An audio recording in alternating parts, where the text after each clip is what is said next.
آج کا ہمارا ٹاپک ہے ملکہ کوہسار مری۔ اس کے سوال جواب ہم نے دیکھنے ہیں۔ مری میں کن مہینوں میں شدید سردی پڑتی ہے؟ مری میں کن مہینوں میں شدید سردی پڑتی ہے؟ سوال نمبر 1 یہاں سے شروع ہوتا ہے۔ دسمبر سے مارچ تک شدید سردی پڑتی ہے۔ دسمبر کے آخری عشرے سے فروری کے ابتدائی عشرے کے دوران شدید برف باری کا زمانہ ہوتا ہے۔ اس کے بعد ہم آتے ہیں سوال نمبر 2 پہ۔ سوال نمبر 2 پہ راولپنڈی سے مری کی کتنی مسافت پر واقع ہے؟ راولپنڈی سے مری کی کتنا فاصلہ ہے وہ ہم نے بتانا ہے۔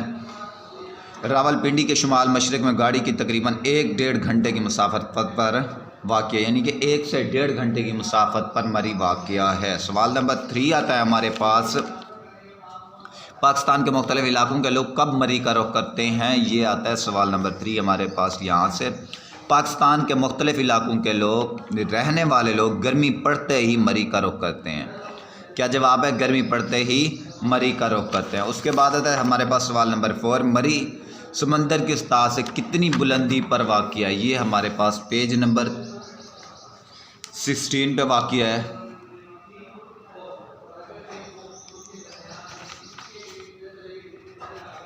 سمندر کی سطح سے اس صحت افزا مقام کی بلندی تقریباً 7,500 فٹ ہے۔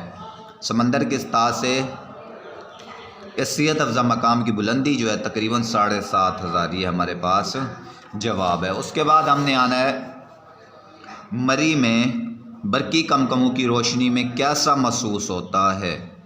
یہ ہمارے پاس جواب آتا ہے پیج نمبر 16 پہ۔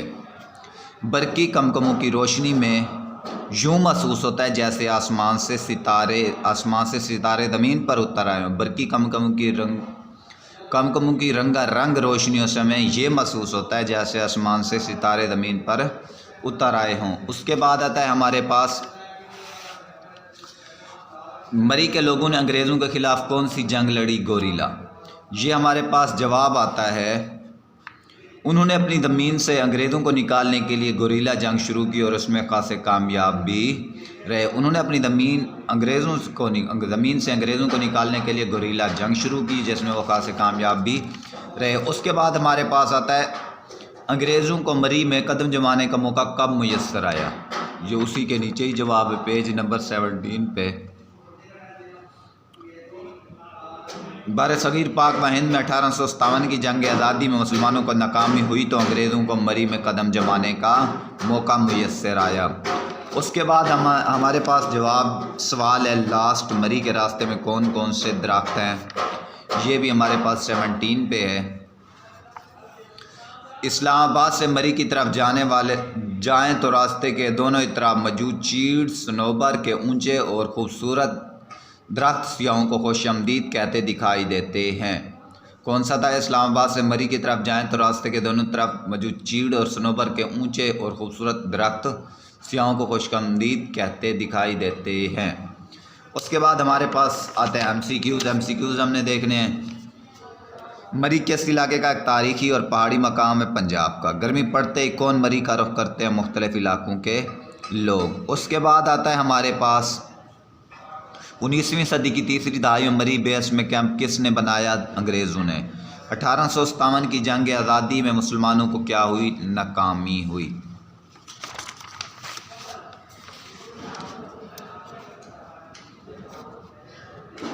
اس کے بعد مری کس کے ارد گرد آباد ہے؟ مری ایک سڑک کے ارد گرد آباد ہے۔ گرمیوں میں مری کی کیسی ہوائیں لوگوں کو اپنی طرف کھینچتی ہیں؟ خنک ہوائیں لوگوں کو اپنی طرف کھینچتی ہیں۔ چیئر لفٹ اور کیبل کار سیاحوں کی دلچسپی کا محور ہے نیو مری میں۔ اس کے بعد ہمارے پاس آتے ہیں عراب کو چھوڑ دیں، جملوں کو استعمال کریں، یہ آپ نے ریڈر سے دیکھ لینے یا جو بھی آپ کے پاس امتحان ہے اس سے دیکھ لینے۔ اس کے بعد آپ نے آنا ہے معنی بے۔ مسافت فاصلے کو کہتے ہیں، سیاح سیر کرنے والوں کو کہتے ہیں، مبہوت ہوتا ہے حیران کر دینا، قابل دید دیکھنے کے قابل۔ اس کے بعد جان قربان کرنا۔ اس کے بعد غلط درست کی نشاندہی کریں۔ مری صوبہ خیبر پختونخوا کا تاریخی مقام ہے، غلط، یہ صوبہ پنجاب کا ہے۔ غلط پہ آپ نے ٹک کرنا ہے۔ اس کے بعد گرمی میں مری کی کھانا کھمایا اپنی طرف کھینچتی ہیں، یہ صحیح ہو گیا۔ 1946 میں قائد اعظم لیاقت علی خان کے عمرہ مری میں تشریف لائے، غلط، وہ اپنی بہن کے ساتھ تشریف لائے تھے، فاطمہ جناح کے ساتھ۔ معروف و مشہور لانس کالج بوربن کے مقام پر واقع، غلط ہے یہ۔ اس کے بعد آتا ہے تحریک پاکستان میں اہل مری کا کردار نمایاں ہے، درست ہو گیا۔ اس کے بعد آپ نے آنا ہے متضاد پہ، بلندی، پستی، خوبصورت، بدصورت، خنک، سرد، معروف، غیر مشہور۔ امید کرتا ہوں آپ کو یہ لیکچر سمجھ آیا ہوگا، اگلے لیکچر کا انتظار کیجیے، اور جو آپ کا ہوم ورک ہے وہ ہیں اس سبق کے پہلے 5 سوال۔